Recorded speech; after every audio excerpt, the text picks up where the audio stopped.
We are here back at the W Movement 3x3 Premier Leg 3 presented by Girls Got PH for another exciting match between the Dreamers and the New Waves.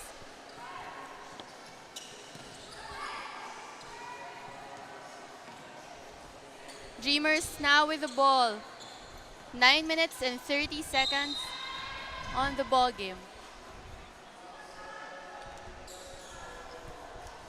And Hana, itong Dreamers, no? Really a lot of talented players talaga, unfortunately. Si Rica Francisco, she went down with an injury, so medyo depleted na ang kanilang lineup. But still, they still have Joylyn Pangilinan, who is not actually on the floor, sitting on the bench.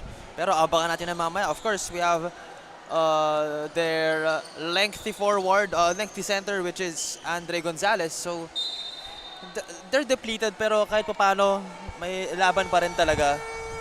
But for this New Waves team, ito, medyo new sa atin to, no? Because this is the first time that we will be covering them. Of course, we have two courts here. It won't be the first time that they will play. Pero again, first time namin mako-cover sila, and that's some of the players talaga na we should watch out for.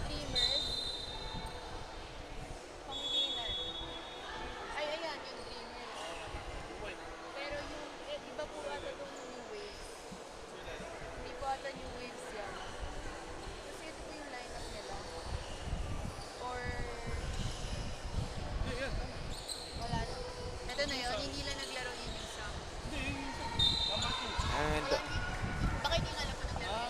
New Waves is on the board here, no? With the first point of our ball game. Dreamers and New Waves now with 8 minutes and 40 seconds. Dreamers looking for their first shot. New Waves up by a point here.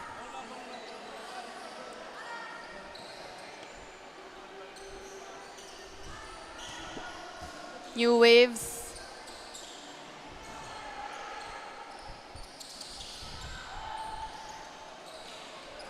And here we have Joylyn Pangilinan again, looking for that two-point shot, however couldn't convert. Asking for a travel, but no travel was called.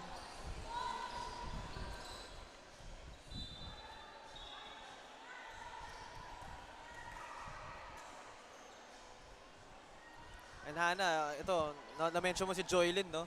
She was the one who gave her team the W kanina. And ayun, she was actually nursing some injury din. But she went back to the game, no? And that is from Canales, a two-pointer.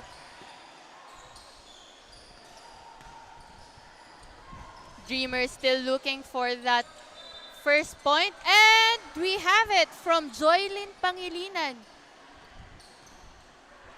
Not a two.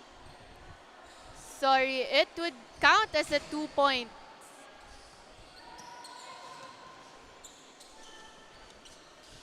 Yeah, that's actually their second bucket, no? Because the first bucket was scored by Ira Canales kanina. So, but still, their first two buckets of the game, yes, for the Dreamers. Sofia Felizarta coming in for New Waves. Substituting for Jonette Ong. Madrid with the shot. However, couldn't convert. But her teammate, Andre Gonzalez, was there. Making the lead to 3. New Waves now. However, loses the ball. 7 minutes and 15 seconds for the ball game. Dreamers with the ball. Leodin Madrid couldn't shoot that shot. Felizarta to Solis for a foul. And what a sequence for the New Waves, no? As Solis gets that and 1 to go. And nakita natin na hindi niya actually nakuha yung bola eh, pero she managed to just swipe it from her defender and just score. And fortunately for her, she got the end 1 to go.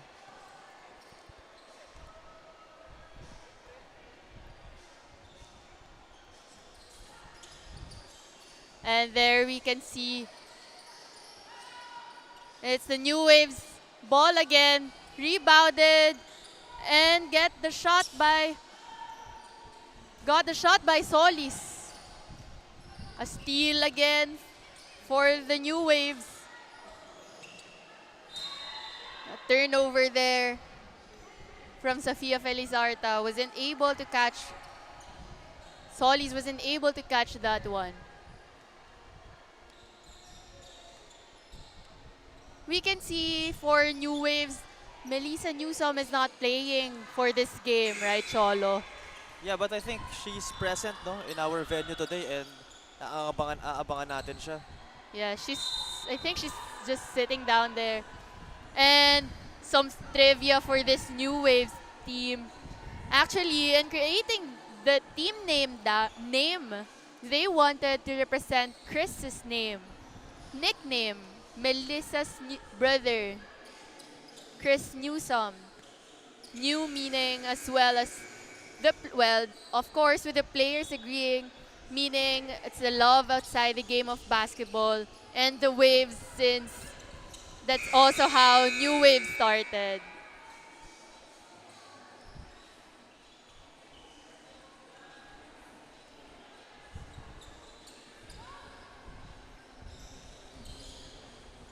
Now we have a tie ball game here by Dreamers and New Waves. A foul was called for the light jerseys. Rica Francisco, rather Jonette Ong is on the free throw line. Shoots for 1 out of 1. Let's see if he can make another one.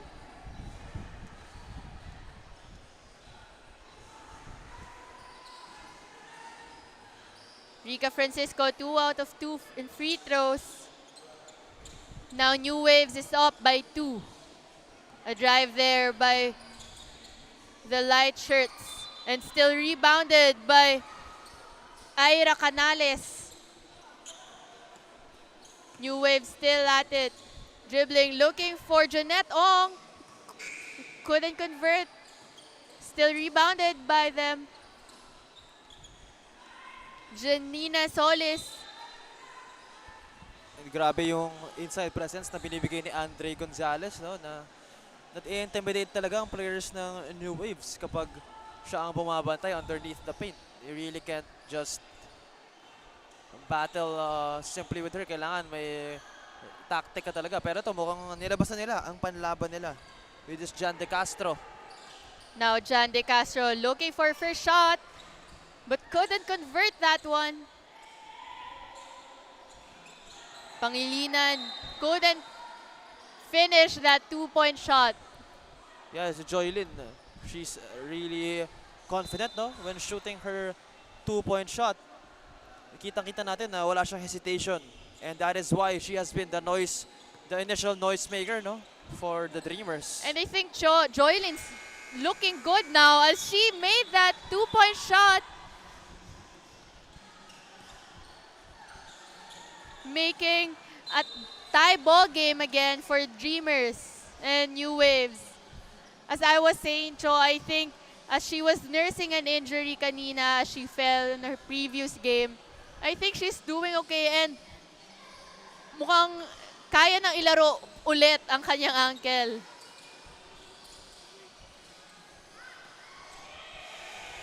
A miscommunication right there for the light shirts. Janina Solis. Great rebound, great effort, and gets a foul. Gusto ko lang i-comment si Joylyn Pangilinan no dahil she tried to sell that offensive foul no pero hindi gumana, but fortunately for her hindi pumasok yung tira nito ni Solis. So she'll be on the line and she will not make it.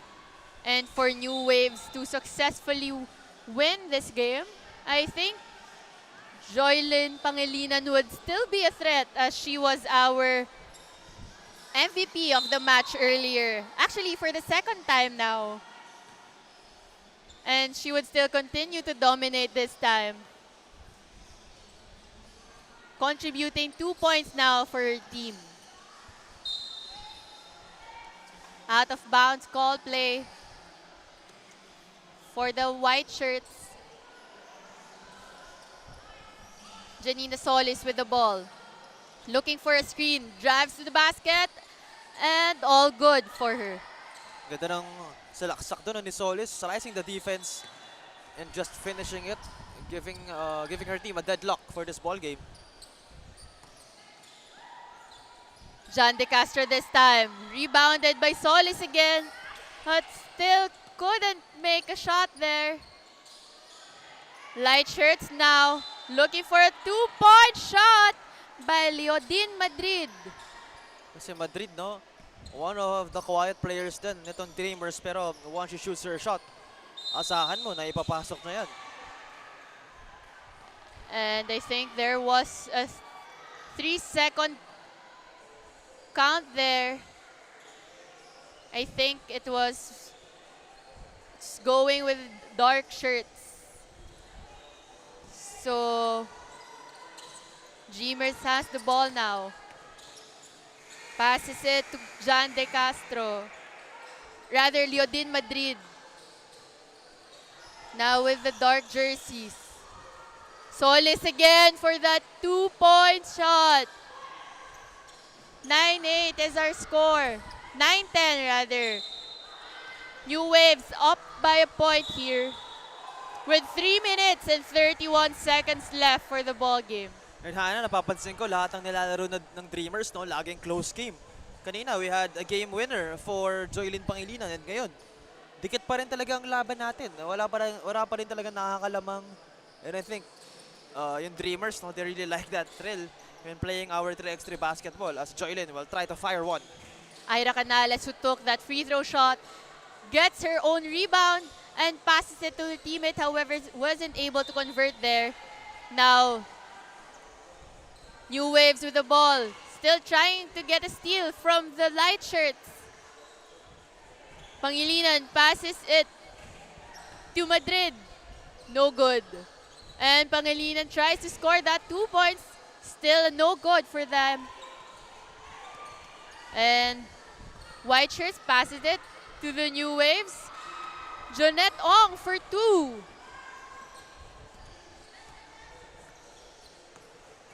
9-12 is our score. 2 minutes and 43 seconds left for this ball game. So Joylyn Pangilinan really taking her responsibility, no, of getting the ball and just doing everything for her team. Nakita natin na she's really active in that area. And timeout was called. We have 9 for the Dreamers and 12 to New Waves. This timeout is brought to you by Blue Refreshing Boost for our W Movement 3x3 Premier League Leg 3 presented by Girls Got Game PH.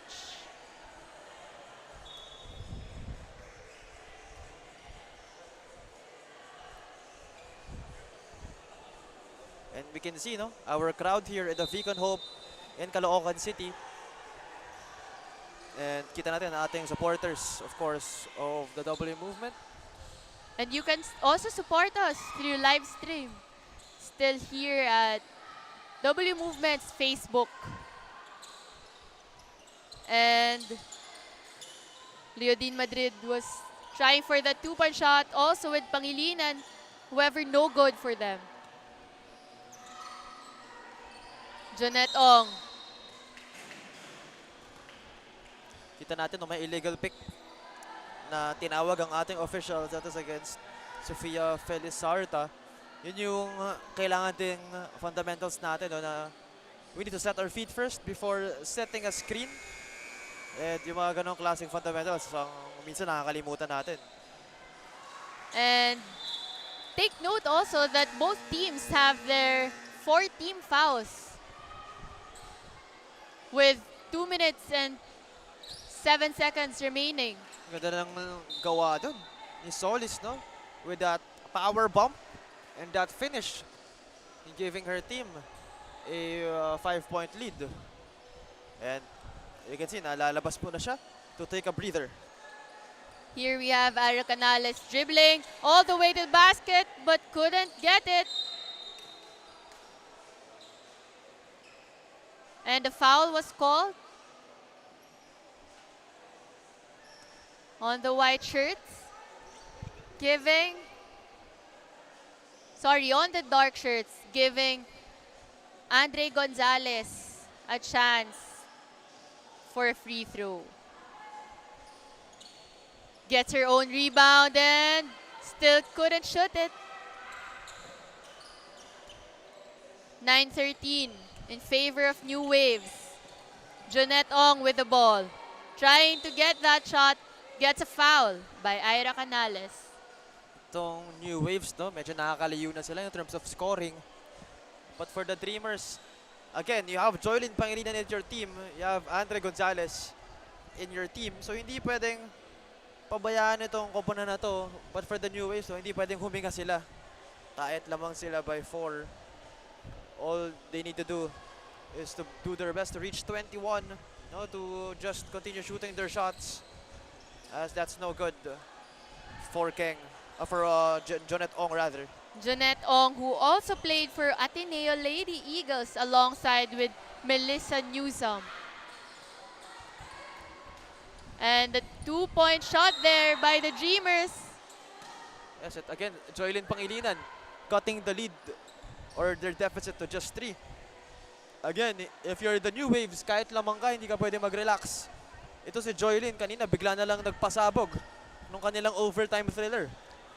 But you know, Cho, it's nothing, hindi na bago yon kay Joylyn Pangilinan dahil nga kanina nakita natin kung paano niya binuhat ang kanyang team and getting a win. At may kasama pang injury yun.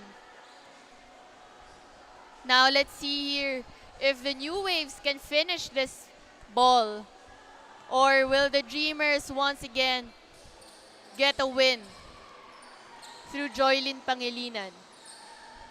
Joylyn Pangilinan wasn't able to convert that 2-point shot.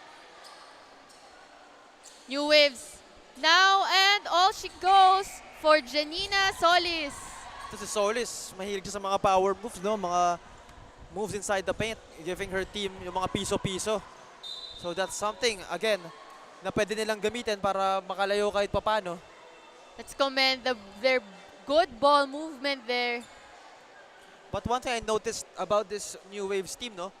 They're not hitting their two-point shots necessarily. So doon sila natatalo ng Dreamers, so na kahit hindi yung napapasok ng Dreamers ang kanilang tira, they have their 2-point shots in their arsenal. So kahit paano nakakahabol sila. And they're really playing unselfish basketball right now for the New Waves. And it's a 6-point lead now again in favor of the New Waves. 45.8 seconds left for this game with 9 seconds on the shot clock. Pwede ba sila makahabol, no? They need to make a quick 2. But great call there from Joylyn Pangilinan to just hold on to her opponent, no? Kaysa mag-cause pa ng any injury. An obvious foul there for Joylyn Pangilinan. Having Janina Solis on the free throw line. Again, si Solis, really solid contributor for her team. But if you're the Dreamers, you couldn't foul now since your team is looking for more 6 points in this game. And take note that they already have 7 team fouls. Meaning if a foul is May their 2 free throws will be converted. Can be converted rather. 25 seconds left for the shot for this ball game. New Waves. Dreamers now trying to cut the lead by their 2-point shot by Lyodin Madrid. New Waves. Turnover there again. And another 2-point shot but couldn't convert now. And that's it for our 11th game. And their final score is 13-18.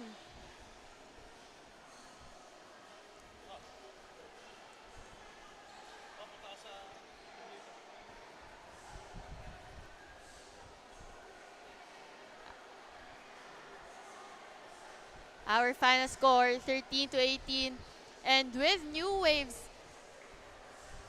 best player, our Eurotex Matibay best player, number 5 Janina Solis, who helped her team make grab another win for this game. Up next, we have Swish Fit Fortitude against the Wappies.